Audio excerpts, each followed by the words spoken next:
اساس متی باب 6 آیه 6 که کلام خداوند این چنین می‌فرماید: اما تو هنگامی که دعا می‌کنی به اتاق خود برو، در را ببند و نزد پدر خود که در نهان است دعا کن، آنگاه پدر نهانبین تو به تو پاداش خواهد داد. رفرنس این آیه‌ای که عیسی مسیح خداوند در متی باب 6 آیه 6 به ما داده بسیار هست در کتاب مقدس. اگر بخوایم رفرنس های این آیه رو بهتون معرفی کنیم که نمونه هاش در عهد عتیق هم بسیار هست که خداوند دعوت میکنه چطور ما دعا کنیم. اما در این آیه به طور خاص عیسی مسیح خداوند داره به ما یک آدرس میده، یک مکان رو داره به ما معرفی میکنه و به ما میگه که خانه پدر کجاست، آدرس کجا هست و پدر در کجا قرار داره و ما چطور میتونیم با پدر صحبت کنیم. پس تمام این آیه در مورد یک مکانی با ما صحبت میکنه. وقتی که ما مکان رو در نظر میگیریم متوجه میشیم خب به هر حال این مکان یه 4 دیواری، سقف داره، کف داره، در داره، شاید پنجره هم داشته باشه و میگه پدر نهانبین تو اونجاست، برو در اون اتاق خودت، میگه حتی در رو ببند. یعنی تک تک این واژه هایی که عیسی مسیح خداوند در این آیه داره در موردش با ما صحبت میکنه، داره میگه پدری که شما نمیبینیدش، نهانبین هست این پدر، شما نمیتونید ببینید ولی او شما رو میبینه.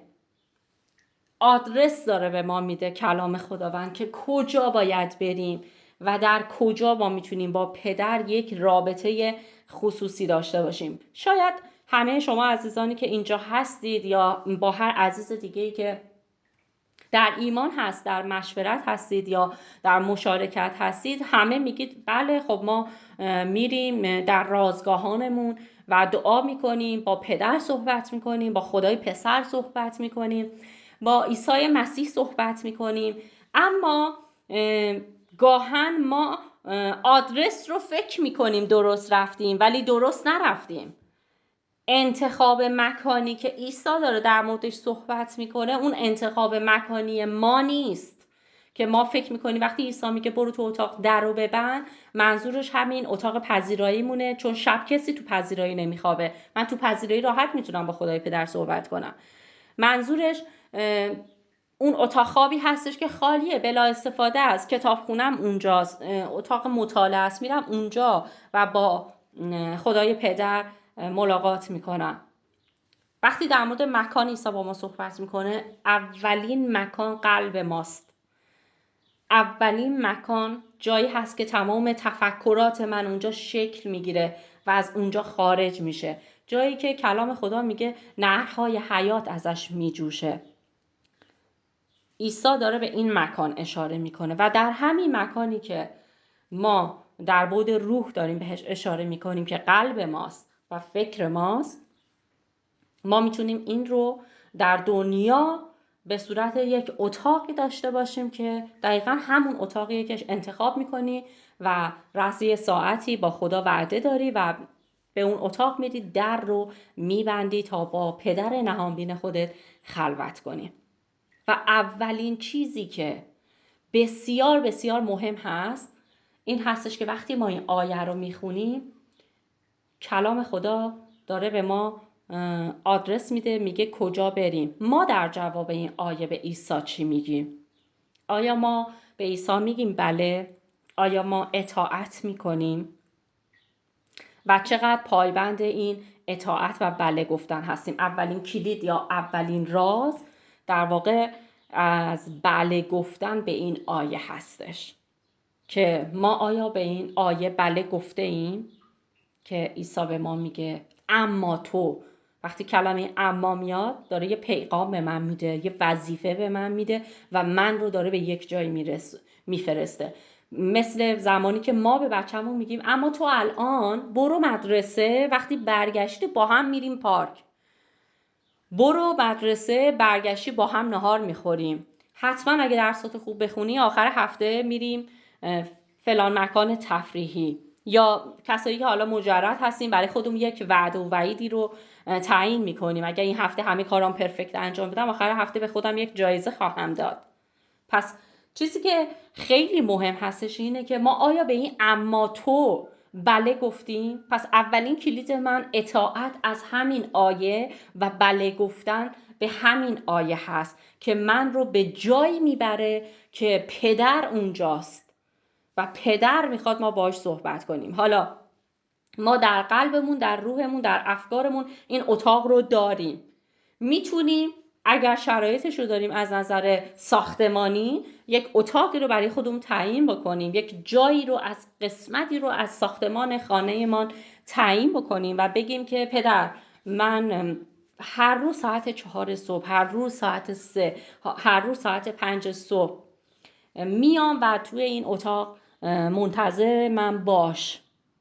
میخوام که باهات ملاقات کنم، میخوام باهات حرف بزنم، میخوام همه آنچه که نیازم هست رو با تو در موردش صحبت کنم. چون عیسی میگه پاداش میخوای تو این اتاقه. آخر جمله عیسی مسیح در این آیه همین هست. میگه که در رو ببند. آیا در رو میبندیم ما؟ آنگاه پدر نهانبین تو به تو پاداش خواهد داد. پس یک موضوع خیلی مهمی که مثلا من خودم تو درخواست دعاهایی که برای من فرستاده میشه یا مشاوره هایی که گرفته میشه، جمع های مشارکتی، عزیزان میگن برای مسح من دعا کن. عزیزان، مسح از همین اتاق میاد، از اطاعت میاد. اگر اقتدار میخوای از اطاعت میاد، اگر مسح میخوای از اطاعت میخوای.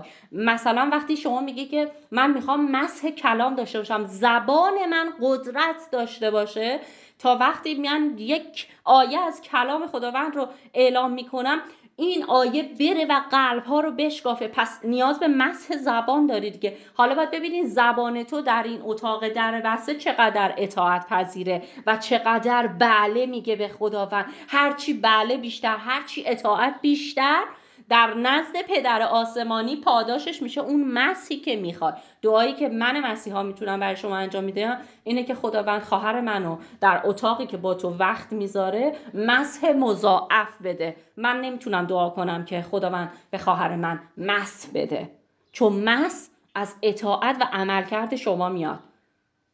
من نمیتونم دعا کنم خداوند خواهر من رو بهش اطاعت بده. اطاعت رو خود کلام به ما یاد داده که چطور اطاعت بکنیم.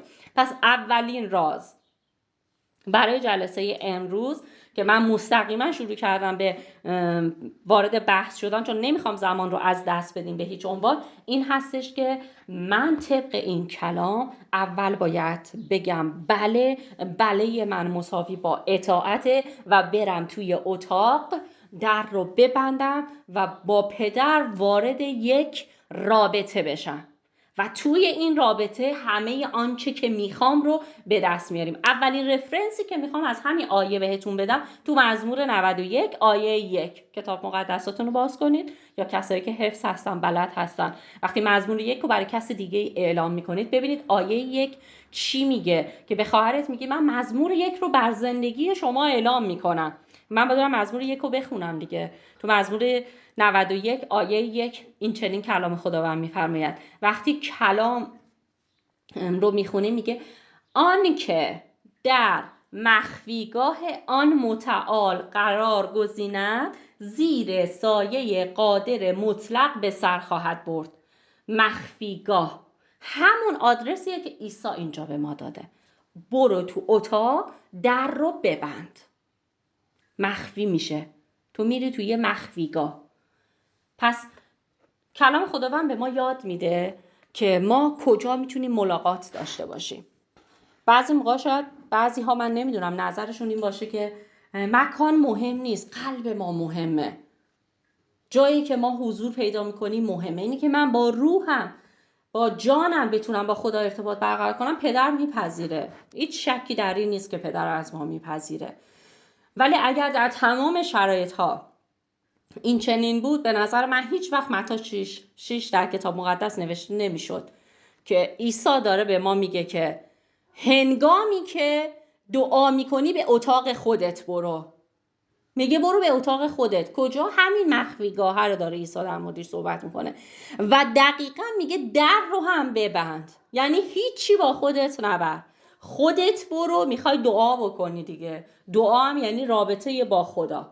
پس برو تو اتاق و در رو ببند. ببینید خیلی مهمه که عیسی اینجا داره به ما یه آدرسی میده که قبلا داوود در مزمور نوشته بوده این رو، که میگه اگر بری توی اون مخفیگاه قایم بشی و در حضور این پدر بمونی، اتفاقی که میفته اینه که تو زیر سایه قادر مطلق به سر خواهی برد. همون مسحه که میخوای پاداشیه که تو همین مخفیگاه به شما داده خواهد شد.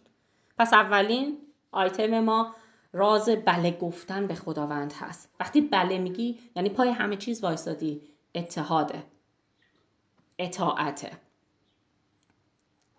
پس باید مطمئن باشیم وقتی خودمون رو در مخفیگاه آن متعال وقف میکنیم، قدرت آسمان بر زندگی ما، بر خدمت ما، بر جسم ما، بر جان ما جاری میشه. پس هدف از بله گفتن اینه که تمام اون شرایط زندگی من در این مخفیگاه قرار بگیره تا تمام اون اخگرهای آتشین نیکوی آسمان بیاد روی شرایط زندگی من که مهمترین شرط زندگی من برای حیات در این دنیا از نظر روحانی هست که روح من رو با خودش مشتعل میکنه.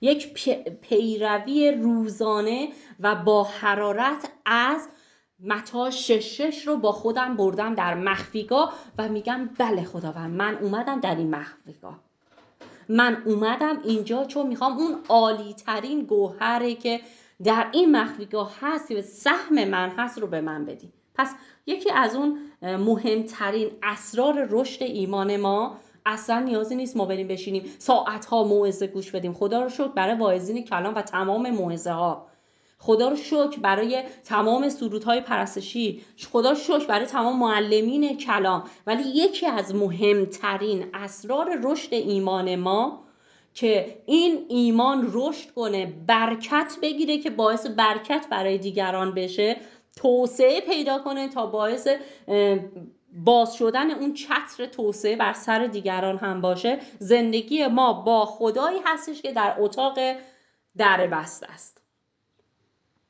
حالا یه لحظه میتونی چشاتو ببندی و تصور کنی تصویری که بهت میدم که توی یه گوشه آرومی قرار گرفتی، در رو هم بستی، در یه موقعیت راحت، کلام زنده خداوند، همین کتاب مقدسی که الان جلوت هست مقابل تو بازه و تماما صحبت‌های خداوند درش نوشته شده و از همه مهمتر عیسی خودش کنار تو ایستاده، روح القدس کنار تو هست، قلب تو رو شسته، تو رو آماده کرده، همونطوری که داری روی کلام فیض بخشش خداوند که در متی 6 آیه 9 تا 13 دعا خوندیم از خود کلام و بخشش طلبیدیم و عشق رو خواستیم و این عشق از همین آیات ما رو بیدار میکنه، روح منو مشتعل میکنه، فکر رو تازه میکنه و من شروع میکنم صحبت کردن با کسی که متعاله و زبان من باز میشه برای یک گفتگو دوستانه.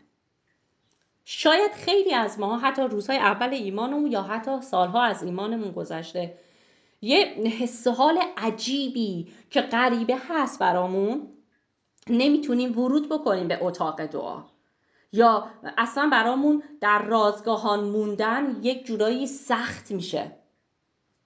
ولی اگر من یاد بگیرم مطابق این آیه و مزمور 91 آیه 1 حرکت بکنم، این حرکته میشه یه سبک دائمی در زندگی من، یک تغییری در اولویت‌های زندگی من شکل میگیره و وقتی که این اولویت شکل میگیره در واقع که من احساس ناتوانی و ضعف نمی کنم، احساس ناراحتی و خستگی نمی کنم، با عشق ساعت 4 صبح بلند میشم میرم تو اتاق در میبندم که با پدر ملاقات داشته باشم، چون پدر آسمانی در کتاب مقدس به ما گفته من شما رو با هر شرایطی که هستید دوست دارم. حالا ما بهش میگیم مرسی که ما رو دوست داری، بله ما به این دوست داشتن تو بله میگیم. ولی متاسفانه یه وقتایی خستگی هامون رو، اولویت هامون رو تغییر میدیم بدون که بهش دقت بکنیم و این برکتی که در این اتاق هست رو در این بله گفتن هست، در این اطاعت هست، از دست میدیم. میریم سراغ منابعی و به منابعی رجوع میکنیم که منبع حقیقی نیستن. یک روز طاقت فرسا پر از کار، خونه داری، شوهرداری، نمیدونم حتی سر کار رفتی، نمیدونم سرت خیلی شلوغ بوده، درس داشتی، امتحان داشتی و برای اینکه بخوای خالی بشی و از همه اینها دور بشی، کلا حواست رو پرت بکنی، میخوای که در یک حواس پرتی احیا بشی، میری یه فیلم میبینی، میری با دوستات کافه، میری یه کاری میکنی، میری یه کتاب غیر میخونی، میری یه موزه یوتیوب گوش میدی، میری نمیدونم پیاده روی میکنی که خالی بشی، ولی وقتی برمیگردی میبینی نه تنها خالی نشدی، تازه انگار خسته تر هم هستی، اصلا قوتی نگرفتی، اصلا احیا نشدی. ولی کلام خدا میگه وقتی تو میای تو اتاق و در رو میبینی، بعضی موقع ما فکر میکنیم حتما ما باید همون صبحگاه، که بله روزمون رو باید با صبحگاه با خداوند شروع بکنیم، اون سر جای خودشه، ولی وقتی که ما در خستگی و تنگی ها هستیم، تو همین در اتاق بسته هست که خداوند مطابق ایمان ما و قدم زدن با خداوند در اتاق در بسته به ما انرژی تازه میده و ما رو بلند میکنه. یک قوتی به ما میده که این قوت رو شما تو هیچ جای دیگه نمیتونین پیدا کنین و بر شما نخواهد نشست.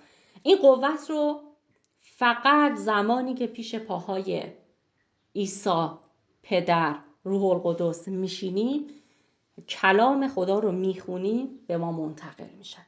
پس اگه دنبال قوت بیشتر هستی، دیگران درخواست دعا میدی که دیگران بهت برات دعا کنن که این قوت به تو بیاد، این قوت دعا شد براش. شما برای دریافت قوت کجا میری بشینی؟ میگه در پای عیسی مسیح، جلوی پای عیسی، پیش پای عیسی، جلوی صلیب، کلام خدا به تو قوت رو منتقل میکنه. قوت از کی به ما میرسه؟ از روح القدس به ما میرسه که ما تسلیم او باشیم در اون اطاعته. چطوری میتونیم انرژی پیدا کنیم؟ یه انرژی جدید، پرفکت، عالی، نامبر وان، نوبر تو رازگاهانتون، تو رازگاهانمون. اگر نگاه کنید وقتی که شروع میکنی یه تصمیم جدی میگیری که من از این به بعد دیگه صبحها حتما میرم رازگاهان و میخوام ساعت 4 با پدر وعده داشته باشم، بعد میبینی که دقیقاً دنیا شروع میکنه به فشار آوردن بهمون. وقتی میخوایم بریم تو اتاق، فکرمون شلوغه، مغزمون پر از درگیریه، امروز باید چیکار کنم، امروز چی میشه، امروز مامانم چی میگه، بابام چی میگه، محل کار چی میشه، قسط باید بدم، کرایه خونه، آب، برق، گاز، تلفن، همه اینا فشارهای دنیا هستش که وقتی من تصمیم میگیرم میخوام برم تو اتاق در بسته، چون اونجا رازهایی هست که کسی نمیدونه. ولی خیلی جالبه بهتون بگم تمام اون رازها و اتفاقاتی که در اون اتاق میفته، دنیای تاریکی ازش خبر داره و آرزوش این هست که ما هیچ کدوممون نریم در این اتاق، نریم در این مخفیگاه و هزاران مانع به وجود میاره، هزاران سختی به وجود برای ما میاره که ما نریم. چرا؟ برای اینکه اگه بری مسح بیشتر میگیری، با او بیشتر میجنگی، خدا رو بیشتر شناختی، دنیای تاریکی رو هم بیشتر میشناسی دیگه. اون تقویتی رو که دنیا میخواست با فیلم دیدن و وقتت تو یوتیوب و اینستاگرام و پیاده روی و پارک و با دوستان بهت میداد، میخواد تو با اونها پر بشی، نه تو اتاق در بسته. پس تا زمانی که من به این دعوت خدا بله نگم، اون قوتی که در این مخفیگاه متعال ساکن هست برای من نمیاد. وقتی ما یاد میگیریم طبق مزمور 91 آیه 1 در مخفیگاه متعال ساکن بشیم، ما در یک موقعیت کشف کلید حقیقی که ثمر بخشی ملکوت رو به زندگی روحانی ما میبخشه قرار میگیریم. اون قدرت ثمردهی در سایه قادر مطلق متجلی میشه بر زندگی ما و این عالی ترین مثالی هستش که کلام خداوند از طریق این دوتا آیه به ما یاد میده. من میخوام در مورد یه شخصیتی که تو کتاب مقدس هست براتون مثال بزنم که چقدر این شخصیت تازه اصلا مسیحی نبوده، یه غیر یهودی بوده.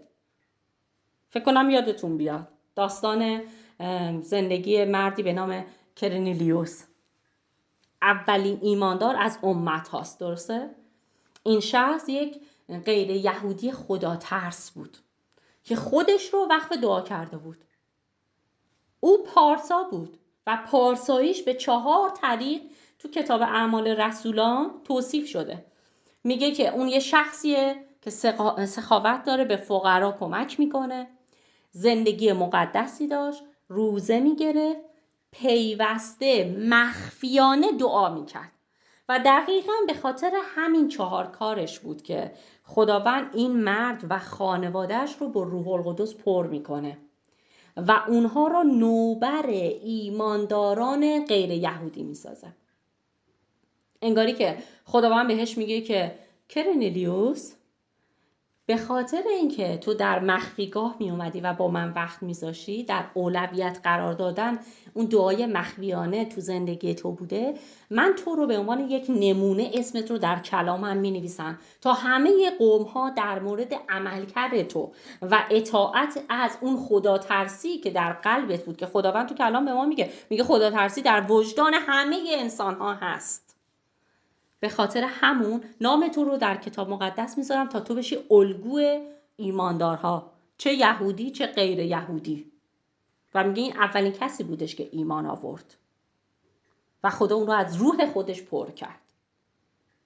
پس برای همینه که وقتی که کلام خداوند داره به ما میگه که بریم و در اون مخفیگاه قرار بگیریم، مثل این شخصیت،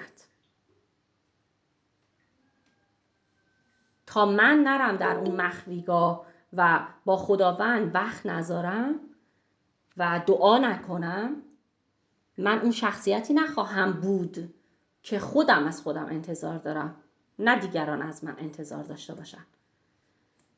به خاطر اون مخفیگاهه بود که سخاوت داشت، به خاطر اون مخفیگاهه بود که ذاتاً خدا ترسی او بزرگ شده بود در زندگیش، به خاطر اون پیوسته در مخفیگاه دعا کردنه بود که بله گفتنه براش خیلی مهم بودش. پس ما دعوت شدیم که بریم و در اون مخفیگاهی که قادر مطلق حضور داره اونجا بمانیم. پس اولین بله ما و اولین رازی که ما میتونیم از این آیه به دست بیاریم اینه که دعوت خدا رو بپذیریم و ورود کنیم به مخفیگاه. مخفیگاهی که فقط پدر اونجاست، هیچ کس دیگه ای نیست، هیچ کس دیگه ای نیست، فقط پدر اونجاست و منتظر ما. چطور پدر آسمانی یه شخص غیر یهودی رو بهش برکت میده، بعد امروز من و تویی که در مسیح برگزیده شدیم، اسم ما در لیست مقدسینه و ما فرزندان هستیم و ما پادشاهان هستیم، ما سفیران هستیم، ما سربازان هستیم، ما کاهنان هستیم، آیا ما رو مثل این شخص غیر یهودی از روح القدس پر نمی‌کنه؟ 100%. پس ما با حرکت کنیم، بریم به سمت در اتاق بسته و اینکه خیلی ساده و راحت میگیریم رازگاهان رو اشتباس. واقعا و حقیقتا این تجربه خود من هست که به شما توصیه میکنم رازگاهان مثل یک رازه و اون رو جدی بگیرید و براش برنامه ریزی کنید، چون در اتاق رازگاهانی که ما به همه میگیم که رازگاهان داری، توی این رازگاهان پر از رازهایی هستش که یکیش همین آیه است و همین بله گفتن است که خداوند از ما میخواد که بریم و ورود بکنیم و چقدر برای خداوند مهمه و میگه پدر هر روزه در این اتاق منتظر ماست. حالا ببینید ما چه روزایی پدر تو همین اتاق بوده و ما اصلا نرفتیم و دنبال اینیم که عزیزان برای مسح من دعا کنید، برای تو مسح دعا بشه ولی اگر تو به این اتاق نری مسحی نمیاد. متوجه شدی؟ پس این خیلی مهمه. اگر اون یه مقدار مسحی هم که داری به خاطر اون در مسیح بودنته، حالا یه ذره افزایش پیدا کرد، مطمئنا حالا خدا دعای اون عزیزی که برای شما دعا کردن هم اوکی، ولی اگه مسح مضاعف میخوای همش تو همون در اتاق بسته است.